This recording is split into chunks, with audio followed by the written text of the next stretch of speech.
말씀을 따라 걷습니다. 이화대학교의 작년부 2022년 가을 성경 공부를 시작하겠습니다. 오늘은 너희 하나님이 오사 이런 제목으로 시편 130편과 로마서 12장 그리고 누가복음 3장을 가지고 함께 생각해 보려고 합니다. 그리스도교는 신앙의 절기를 지키지요. 그중 가장 중요한 두 절기가 있는데 하나는 사순절이고 또 하나가 대림절입니다. 사순절은 그리스도의 순환을 기억하면서 부활을 기다리는 절기이고, 대림절은 생명의 빛으로 오시는 구세주의 탄생을 기다리는 절기입니다. 그리스도교는 기다림의 종교이죠. 기다림을 빼놓고선 신앙이라고 하는 것을 생각할 수가 없습니다. 그런데 언제부턴가 교회는 기다림을 잊어버린 것 같습니다. 기다림의 언어는 남았고 기다림의 예전은 남았는데 간절한 기다림은 사라졌습니다. 로마의 극심한 박해를 받던 초대교회 그리스도인들의 기도는 마라나타였지요. 주 예수여 어서 오시옵소서, 그 뜻입니다. 하지만 그리스도교가 로마 제국의 국교가 되면서부터, 그리고 이제 현세에 안주하면서부터 서서히 기다림을 잃어갔습니다. 지난 2000년 그리스도교 교회의 역사는 어찌 보면 기다림의 약화의 역사였다, 이렇게 기록해야 될지도 모르겠습니다. 영성신학가 헨리 나우엔의 글입니다. 주님은 오십니다. 내일이 아니라 오늘, 내년이 아니라 올해, 우리의 비참함이 다 지나고 간 뒤가 아니라 그 한가운데로, 다른 곳이 아니라 바로 우리가 서 있는 이곳으로 주님은 오십니다. 주님은 오신다고 했습니다. 올해, 오늘 우리 삶 한가운데로 오신다 했습니다. 우리는 주님을 기다린다고 말하지만 사실은 주님이 우리를 찾아오십니다. 이것은 그리스도교가 다른 종교와의 차이점입니다. 인간이 신을 찾아 나서는 게 종교이죠. 그런데 그리스도교는 신이 인간을 찾아옵니다. 제1 이사야서에서는 보라 너희 하나님이 오사 너희를 구하시리라, 이사야 35장 4절입니다. 그렇게 말했습니다. 오늘의 말씀의 제목이죠. 제2 이사야는 보라 주 여호와께서 장차 강한 자로 임하실 것이라고 선포합니다. 이사야 40장 10절입니다.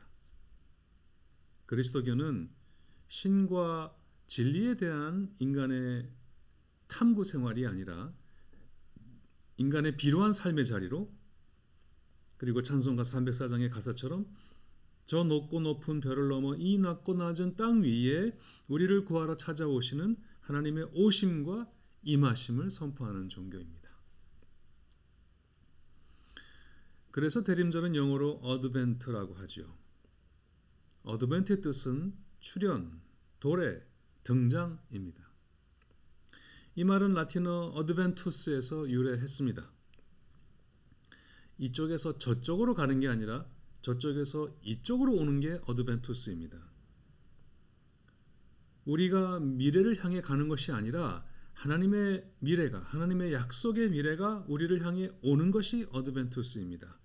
그러므로 어드벤투스는 희망의 도래라고 말할 수 있습니다.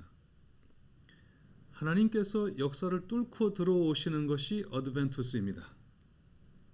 희망의 하나님이 그리스도 안에서 그리스도를 통하여 우리의 삶과 역사 안으로 밀고 들어오십니다. 그래서 예수님도 천국은 침노를 당하나니 라고 말씀하신 것 같습니다.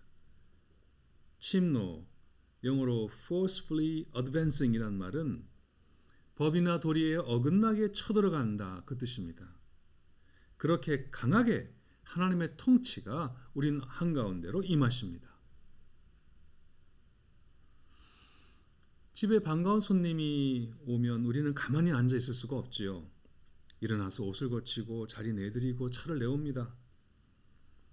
하나님의 오심을 기다리는 자도 가만히 앉아 기다릴 수만은 없습니다. 하나님의 임하심을 간절히 희망하는 자는 이 현실에 그냥 가만히 안주하고 있지 않습니다. 대림절의 희망은 동적입니다. 그 희망은 정적인 기다림이 아니라 동적인, 적극적인 기다림입니다. 그렇습니다. 우리의 기다림은 적극적인 행동입니다. 오고 계시는 하나님 나라의 마중물이 되어 우리는 하나님의 산에 올라 이 나라가 오신다는, 주님이 오신다는 기쁜 소식을 만방에 전합니다. 어떤 소식입니까? 이사야 선지자가 이것을 이렇게 이야기했습니다. 아름다운 소식을 시온에 전하는 자여, 너는 높은 산에 오르라. 아름다운 소식을 예루살렘에 전하는 자여, 너는 힘써 소리를 높이라.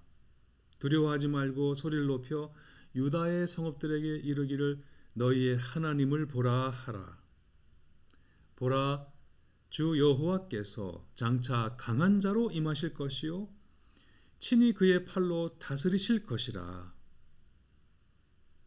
그는 목자같이 양떼를 먹이시며 어린 양을 그 팔로 모아 품에 안으시며 젖먹이는 암컷들을 온순히 인도하시리로다. 이사야는 이 기쁜 소식을 선포하면서 가만히 앉아 기다리고 있지만 말고 우리가 주 여호와의 오심을 적극적으로 준비해야 한다고 외칩니다. 이사야 40장 3절이죠. 외치는 자의 소리여 이르되 너희는 광야에서 여호와의 길을 예비하라. 사막에서 우리 하나님의 대로를 평탄하게 하라. 광야는 어디입니까? 광야는 생명의 힘이 쓰러지는 공간입니다. 사막은 생명이 이미 바짝 말라버린 불모의 땅입니다. 오늘 우리들의 삶의 자리가, 이 역사가 바로 그런 광야와 사막입니다. 이사야는 바로 그런 곳에서 여호와의 길을 예비하고 하나님의 대로를 평탄하게 하라라고 그렇게 말합니다.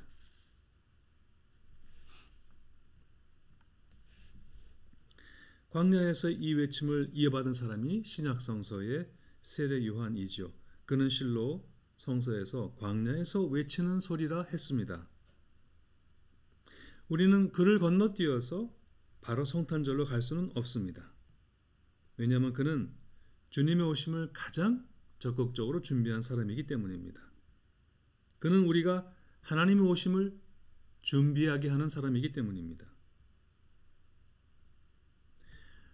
마태, 마가, 누가, 요한 네 복음서 모두가 이 세례 요한을 예수님의 오심을 준비하는 사람으로 보여줍니다. 그런데 오늘 저 누가복음 3장의 말씀은 조금 특별합니다. 다른 복음서와 비교할 때 누가복음에는 이 세례 요한에 관한 이야기의 차이가 있는데, 누가의 차이점은 세례 요한이 강력한 회개를 요청하는 것은 똑같으나 누가만이 무엇이 회개에 합당한 열매인지 아주 구체적으로 말하고 있다는 점입니다. 그것이 마태, 마가, 요한과 다른 누가의 특이점입니다. 누가에 의하면 세례 요한은 자신에게 세례를 받으러 나오는 무리들에게 이렇게 말합니다.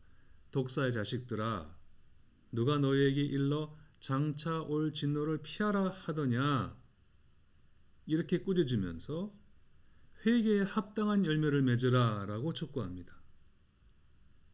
자, 그러자 이제 무리가 잔뜩 놀라서 이렇게 묻죠. 그러면 우리가 무엇을 하리이까? 이렇게 물으니 요한이 이렇게 답합니다. 누가복음 3장 10절에서 14절까지입니다. 옷 두 벌 있는 자는 옷 없는 자에게 나눠줄 것이요 먹을 것이 있는 자도 그렇게 할 것이니라. 또 세리들도 세례를 받고자 하여 와서 우리가 무엇을 하리이까 물으니 요한은 부가된 것 외에는 거두지 말라 말합니다. 자, 그러자 그 뒤로 군인들이 옵니다. 군인들도 와서 그러면 우리는 무엇을 하면 됩니까? 라고 묻자 사람에게서 강탈하지 말며 거짓으로 고발하지 말고 받는 급료로 족한 줄을 알라, 이렇게 말합니다. 이 구절은 오직 누가에만 나오는 구절입니다. 여러분, 무엇이 회개에 합당한 열매입니까? 무리, 세리, 군인 등 대화 상대는 다르지만 세 그룹의 사람들에게 답한 이 요한의 답에는 공통 분모가 있습니다. 곧 재물에 관한 태도입니다. 한마디로 재물에 대한 욕심에 이끌려서 불의한 일을 저지르지 말고 자기의 재물을 어려운 사람들과 함께 나누라는 말입니다. 요한은 그것이 회개에 합당한 열매라고 말했습니다. 사실 누가복음의 저자 누가는 재물의 사용이나 재물에 대한 태도가 신앙과 무관하지 않으며 오히려 그것이 신앙이 구체적으로 표현되는 통로라고 누구보다 강조하는 사람입니다. 누가의 이런 특별한 관심은 자신이 가진 것으로 강도 만난 이웃을 도운 선한 사마리아 사람의 이야기라든지 누가 10장에 나오죠. 또 재물을 쌓아놓고 안전할 줄 알았던 어리석은 부자의 이야기라든지 누가복음 12장에 나오죠. 그리고 부자와 거지 나사로의 이야기 누가 16장에 나오죠. 이 세 이야기는 오직 누가복음에만 나온다는 점을 볼 때 더욱 그렇게 우리가 확인할 수 있습니다. 초대교회는 이런 가르침을 잘 실천했습니다. 예수님 이후 초대교회는 회심자를 위한 신앙훈련을 3년이나 시켰습니다.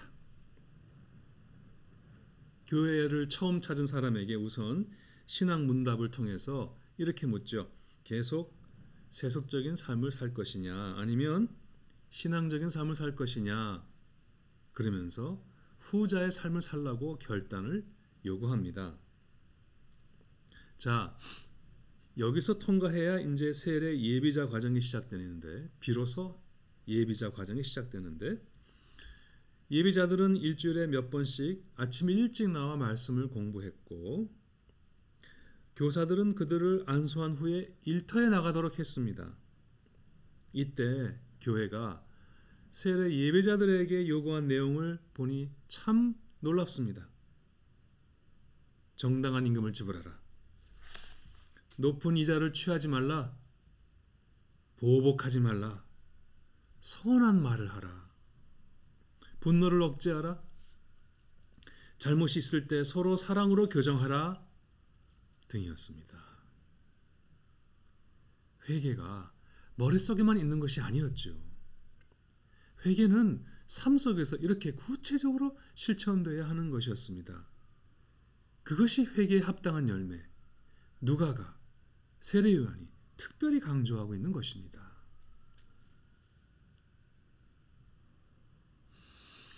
크리스탈 세길 리스트룬드의 그분이 오고 계신다를 읽어봅니다. 서둘러라, 그분이 오고 계신다. 음식을 준비하고 포도주를 빚어라. 그분이 오고 계신다. 세상에 굶주린 이들을 먹이고 마음 상한 이들에게 따스한 사랑을 베풀어라. 그분이 오고 계신다. 집 없는 이들에게 쉴 곳을 주고 옥에 갇힌 죄수들을 방문하라. 그분이 오고 계신다. 성경을 읽고 또 너희 자녀들에게 그들이 마땅히 가야 할 길을 가르쳐라. 서둘러 준비하라. 그분이 오고 계신다. 예, 그분이 오고 계십니다. 우리는 여호와의 길을 예비하고 하나님의 대로를 평탄하게 해야 합니다. 골짜기를 메꾸고 산들을 낮추어서 고르지 아니한 곳을 평탄하게 하고 험한 곳을 평지로 만들어야 합니다. 그래야 여호와의 영광이 나타나고 모든 육체가 그것을 함께 볼 것입니다. 여호와의 영광은 언제 나타납니까? 여호와의 영광은 가난하고 소외된 자가 없을 때 나타납니다. 그러므로 여호와의 오시는 길을 예비하는 것은 추상적인 것이 아닙니다. 디트리히 본헤퍼 목사는 굶주린 자에게 빵을 제공하는 것이 은혜의 도래를 위해 길을 예비하는 것이다.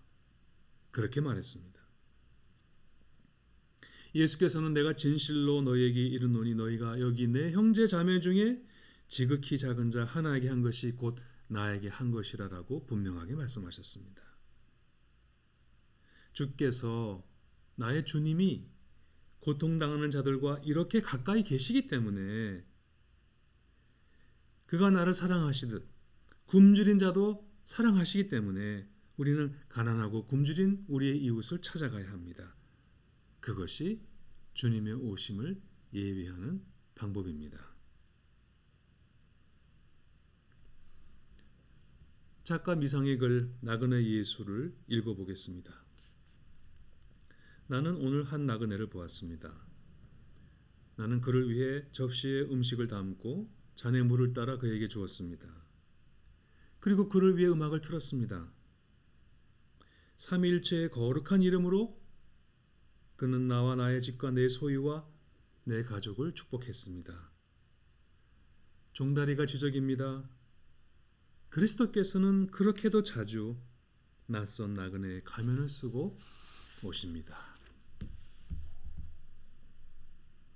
지연이는 참 신비한 일을 경험했던 것 같습니다. 한 길손을 만나서 먹을 것과 마실 것과 음악으로 환대했는데 그는 삼위일체 거룩하신 하나님의 이름으로 그와 그의 집과 그의 소유와 그의 가족을 축복했습니다. 낯선 나그네의 얼굴로 오신 그리스도의 축복을 받은 것이지요. 우리에게도 이런 축복의 기회가 올까요? 아니 오히려 오늘 예수께서 우리를 찾아오셔도 우리는 그를 알아보지 못할까? 저는 두렵습니다. 이사야는 소도 제 임자를 알고 나귀도 주인이 저를 어떻게 먹여 키우는지 알건만은 이스라엘은 알지 못하고 나의 백성은 깨닫지 못하는구나 라고 한탄했습니다. 오늘의 우리가 무엇이 다를까 싶습니다. 현대인들은 오늘 성자가 우리 가운데 오신다 해도 아마 그를 알아보지 못하거나 심지어 내칠지도 모르겠습니다. 주님의 얼굴을 모르기 때문입니다. 하지만 우리는 나그네의 모습으로 오시는 그분을 우리 가운데 지극히 작은 자, the least, 그 지극히 작은 자로 존재하시는 그분을 알아볼 수 있어야 합니다. 그분을 기쁘게 맞이하고 섬길 수 있어야 합니다. 그런 나눔과 섬김이 바로 지금 우리에게 오시는 여호와의 길을 예비하고 하나님의 대로를 평탄하게 하는 방법입니다.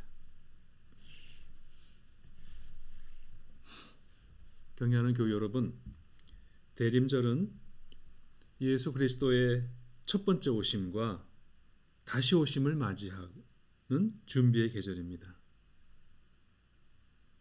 그리스도인은 주님의 초림을 믿고 재림을 기다리는 사람들입니다. 이런 대림절을 겨울의 사순절이다 이렇게 말하는데 이 시기에 우리는 깨어 기도하면서 주님의 오심을 기다림과 동시에 적극적으로 사랑을 실천하며 살아야 하겠습니다. 주 언제 강림하실지 혹 밤에 혹 낮에 또 주님 만날 그것도 난 알 수 없지만 예수 그리스도는 그를 기다리는 사람에게 반드시 찾아오십니다. 이제 올해도 얼마 남지 않았네요. 올 한 해 뒤돌아보니 시편 기자의 그 말 그대로 우리 모두 정말 사망의 음침한 골짜기를 지나왔습니다. 아니 우리는 아직도 그 골짜기를 다 빠져나오지 못했습니다. 그런데 대림절은 이미 끝나버린 것 같은 미래를 새롭게 여시는 하나님을 기다리는 시간입니다. 그렇게 하시는 하나님이 오십니다. 그분의 나라가 우리의 고통스러운 이 삶 한가운데로 찾아오십니다. 그러므로 여러분, 이 대림절을 속에서 우리가 그의 오심을 준비하는 방법은 쇼핑이나 연말 카드, 파티 또는 카드 보내기가 아닌 것 같습니다. 대림절은 사도 바울의 권면처럼 형제 자매를 사랑하여 서로 우애하고 존경하기를 서로 먼저 하며 부지런하여 게으르지 말고 열심을 품고 주를 섬기며 소망 중에 즐거워하며 환난 중에 참으며 기도에 항상 힘쓰며 성도들의 쓸 것을 공급하며 손 대접하기를 힘써야 하는 시기입니다. 여러분, 주님이 오십니다. 그분이 오십니다. 광야에서 여호와의 길을 예비하고 사막에서 우리 하나님의 대로를 평탄하게 펴십시다. 감사합니다.